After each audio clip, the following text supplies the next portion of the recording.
હવે આગળ ઉપર જો પવનની વાત કરવા જઈએ તો અત્યારે નોર્મલ કરતાં થોડોક પવનની ઝડપ છે એ વધારે છે, જેમાં 15 થી 20 કિલોમીટર પ્રતિ કલાકની ઝડપ પવન ચાલી રહ્યો છે અને 15 એપ્રિલ 2026 સુધી આ જ પ્રકારનો પવન ચાલશે।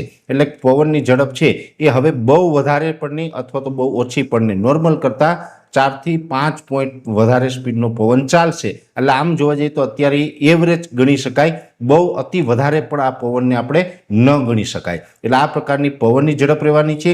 બીજા નંબરની અંદર હવે આપણે માવઠાની માહિતી આપું એ પહેલાં હું તાપમાન વિશેનું જણાવી દઉં।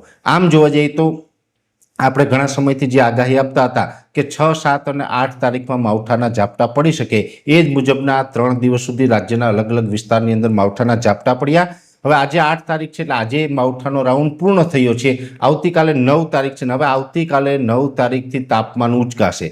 તાપમાન ઉંચકાશે એટલે આમ જોવા જઈએ તો છેલ્લા ઘણા દિવસથી આપણું તાપમાન છે એ લગભગ 38-39 ડિગ્રીની રેન્જમાં ચાલતું હતું। હવે તાપમાન છે મોટા ભાગના વિસ્તારોની અંદર 40 થી લઈને 42 ડિગ્રીની રેન્જમાં જોવા મળશે। આવતીકાલે 9 એપ્રિલ 2026થી તાપમાન ઉંચકાશે અને સતત 10 દિવસ સુધી આ તાપમાન છે ઊંચું જોવા મળે તેવી શક્યતાઓ છે ને એમાં પણ ખાસ કરીને 15 એપ્રિલ સુધીનું જે તાપમાન હશે એમાં તો આપણે 41-42 ડિગ્રી એવરેજ ઘણા બધા વિસ્તારોની અંદર જોવા મળે અને જે 41-42 ડિગ્રી તાપમાન થવાનું છે એમાં પણ જે આઇસોલેટેડ વિસ્તાર હશે એટલે કે અમુક જે 5-10% જે એવા વિસ્તાર હશે જેમાં 42 ડિગ્રી પ્લસ તાપમાન જોવા મળે તેવી પણ શક્યતાઓ છે। એટલે હવે આવતીકાલે 9 તારીખથી લઈ અને 15 તારીખ સુધીનું જે સેશન છે એમાં તો આપણે 42 પ્લસ તાપમાન પણ નોંધાશે।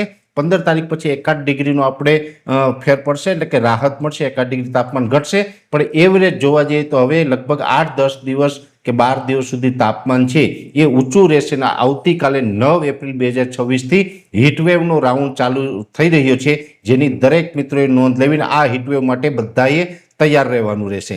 હવે જે વાત કરવાની છે માવઠાની, આમ જોવા જઈએ તો માવઠું છે એની અંદર 2 રાઉન્ડ તો આપણે એપ્રિલમાં આવી ચૂક્યા છે। પ્રથમ રાઉન્ડ હતો એ 2, 3 અને 4 એપ્રિલે જોવા મળ્યો હતો। બીજો રાઉન્ડ છે 6, 7 અને 8 એપ્રિલે જોવા મળ્યો। જો કે 8 એપ્રિલે એક સીમિત વિસ્તારમાં સામાન્ય 1-2 સેન્ટરની અંદર છાંટછૂટ થઈ કે ઝાપટા પડ્યા છે, બાકી 7 તારીખે આ માવઠાની તીવ્રતા વધારે રહી હતી અને એવું પણ આપણું અગાઉથી એક અનુમાન હતું।